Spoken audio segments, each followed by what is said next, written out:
Hi everyone, what's up mga kabay?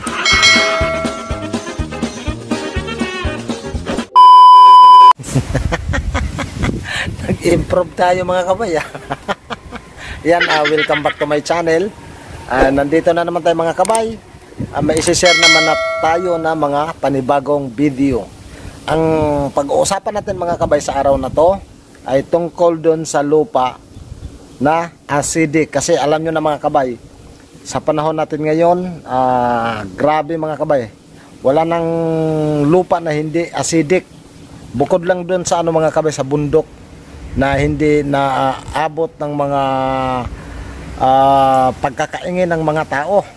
Pero kapag sa mga bayan, tulad nito, parati natin tinataniman ng gulay, hindi ligtas yung lupa mga kabay, acidic. Kung ano-ano na nga linalagay natin sa panahon ngayon. Yan, kadahilanan, wala tayong mga kabay, sa totoo lang, wala tayong pakialam kasi. Basta tayo, tanim lang ng tanim.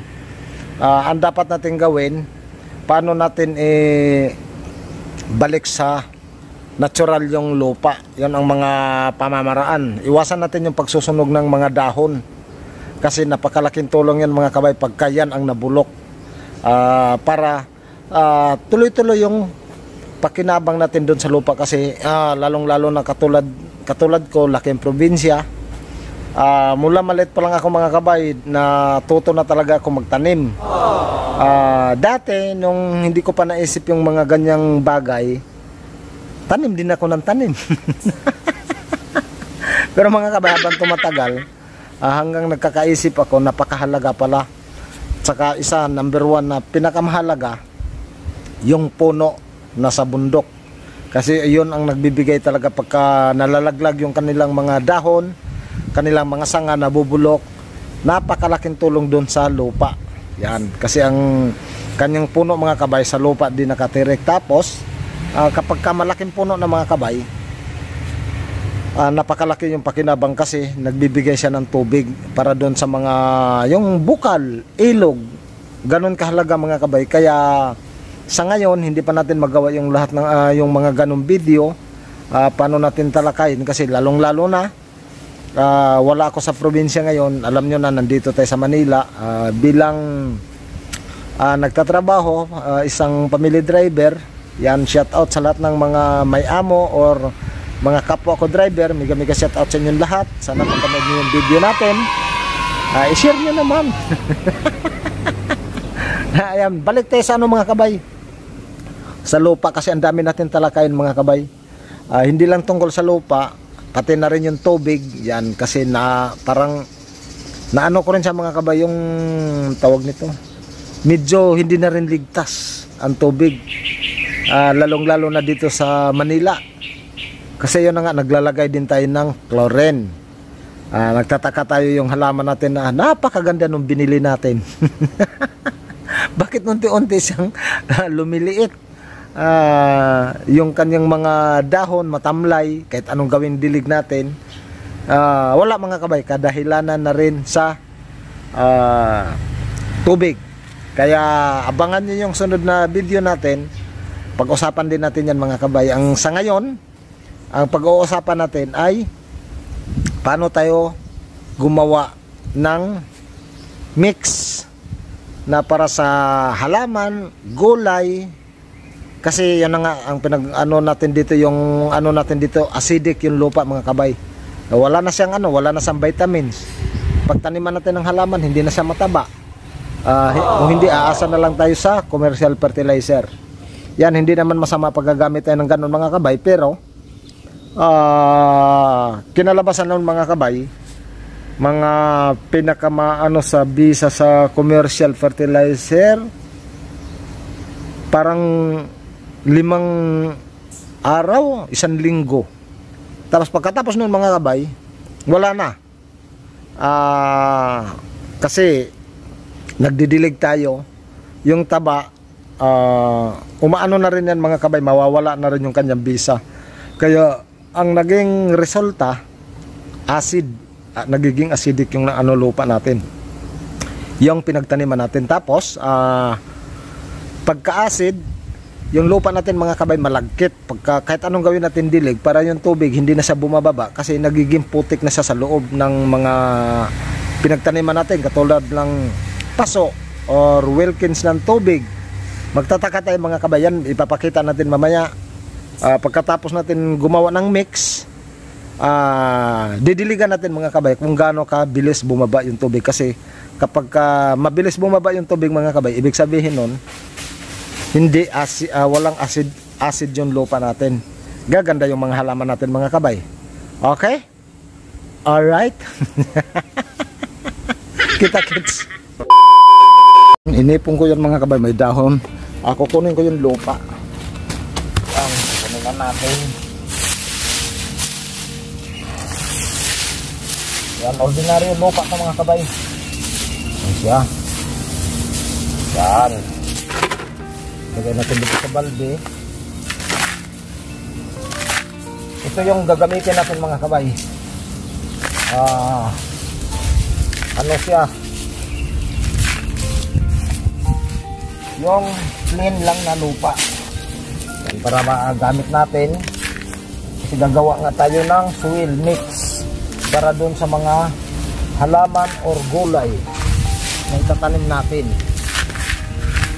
Yan. Yeah.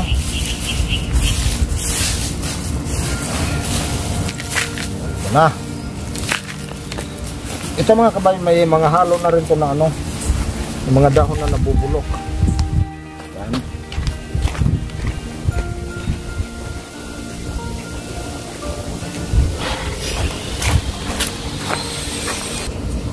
Ito na siya mga kabay. Ito, isang balde ang kinuha natin. Yan. Ano ko na siya. Ito na. Tapos kukuha din tayo ng ipanampalay. Yan.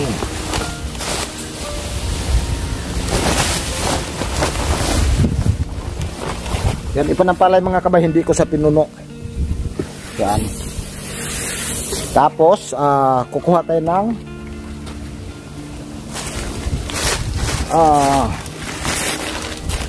ipanampalay na ano, yung sinunog. Yan siya. Yan. Okay. Madali lang gumawa mga kabay pagka ano. Yun yung ano natin.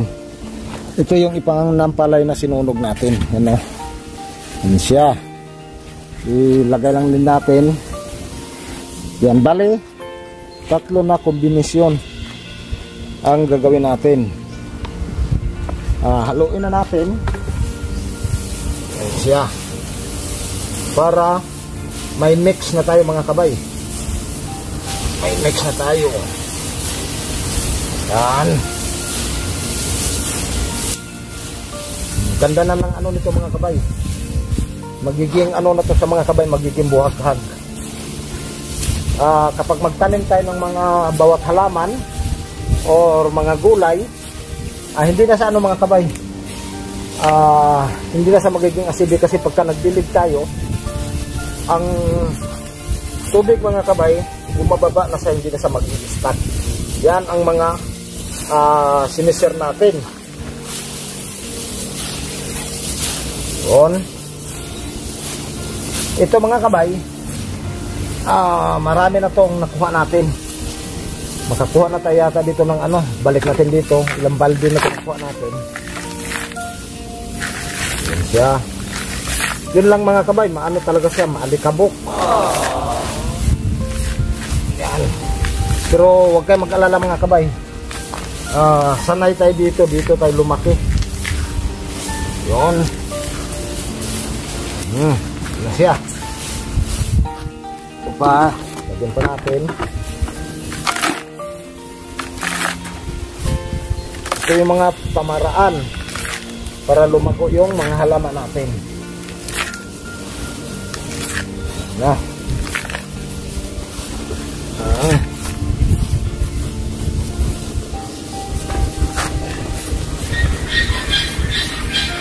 Yun. Nakakuha tayo ng ano, nakaipon tayo ng 2 balde. Yung 2 balde mga kabay.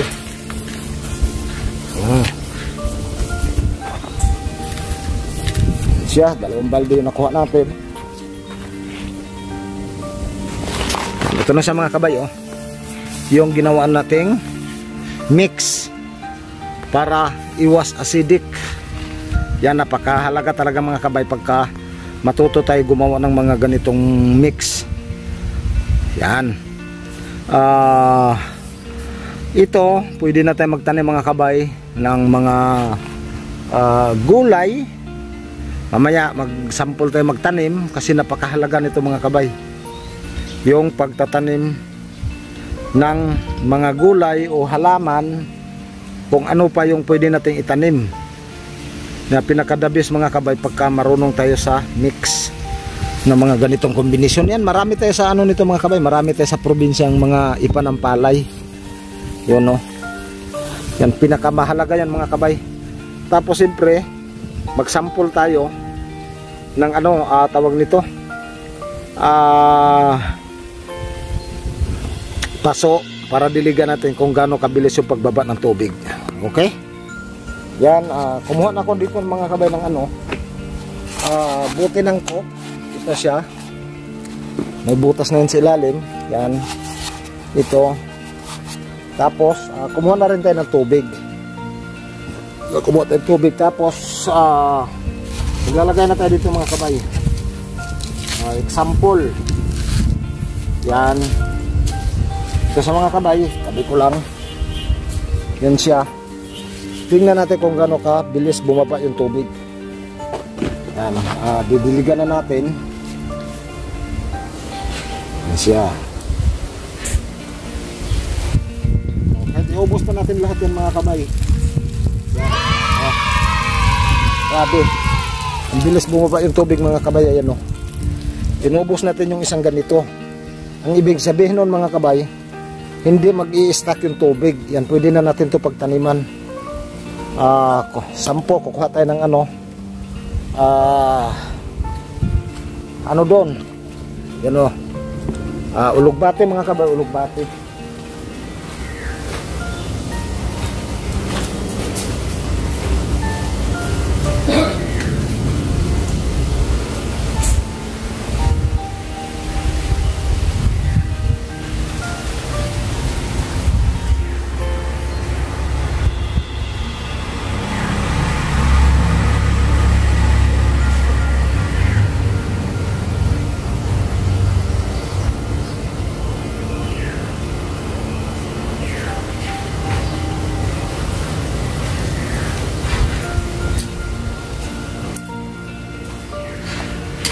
Yan, kumuha ako ng ulugbate. Ayan, itatanim na natin sa dyan mga kabay. Sa ginawa natin, ayun, o. Kumuha tayo ng 3 piraso. Yan, o, 3. Yan, para may gulay na tayo. Yan. Ibutasan ko lang yung ano. Yan. Yan na siya. Siksik lang natin.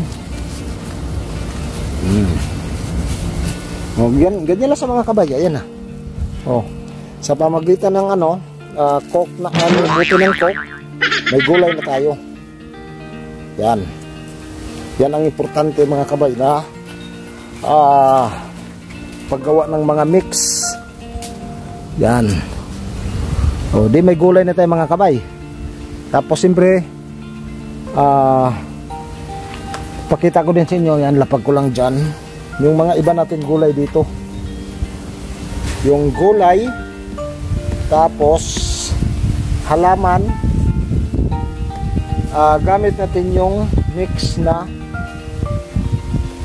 swill na ipanampalay, sinunog ng ipa at saka ordinaryong lupa para magiging natural mga kabay na hindi na siya nagiging acidic. Okay?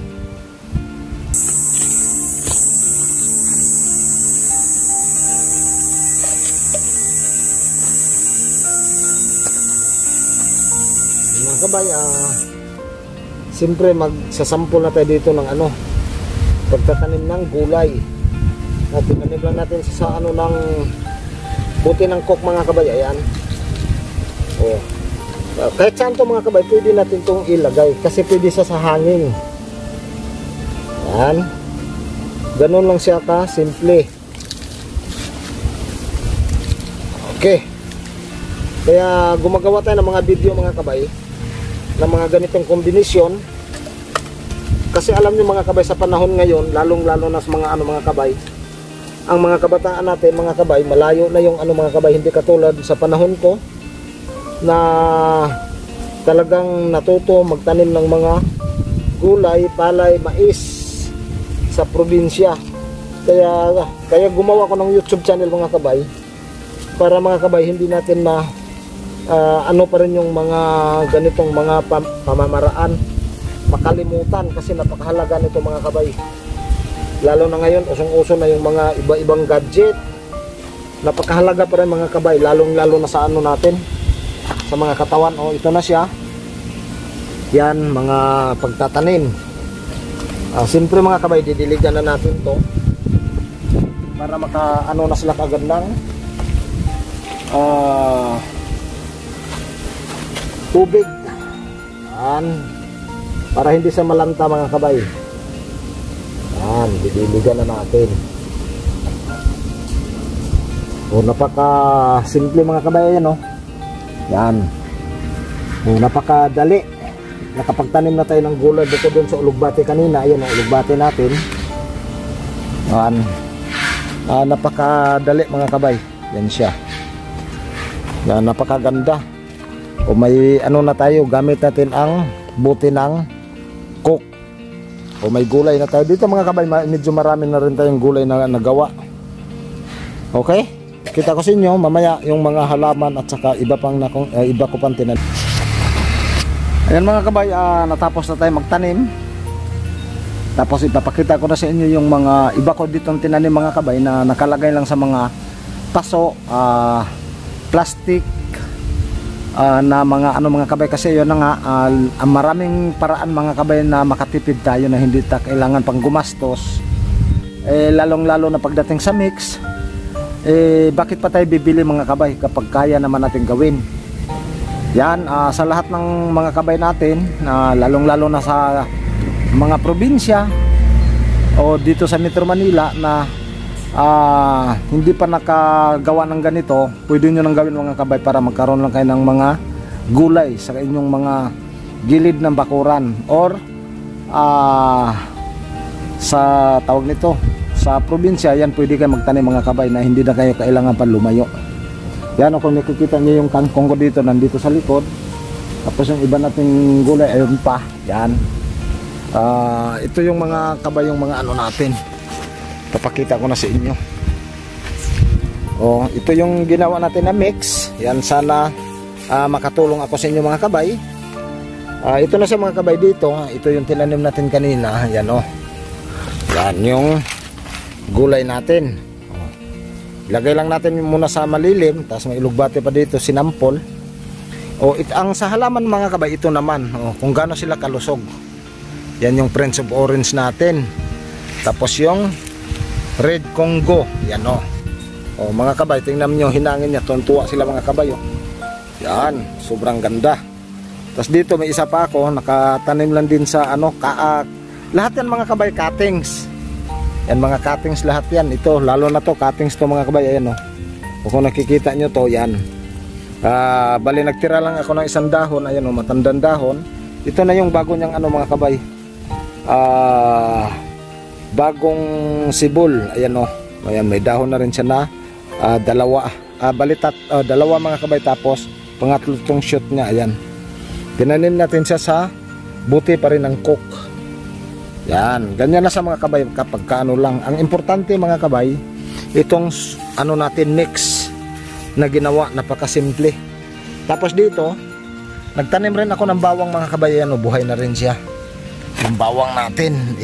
Ayan lahat sila mga kabay. Ayan may mga na yan. Ito isa, dalawa, tatlo, apat, lima na yung tumubo. Pang-anim pala to mga kabay, itong mahaba. Yan, biyak-biyakin ko na lang yan mga kabay. Yan, Bumili ako ng buo na bawang, tapos tinanim ko na sa dyan. Di ko alam mga kabay kung nag-ugat na yan. Yan. Tapos dito siyempre yung kamote yan, oh. Yung nag-ano pala ako, may video ako na na-upload.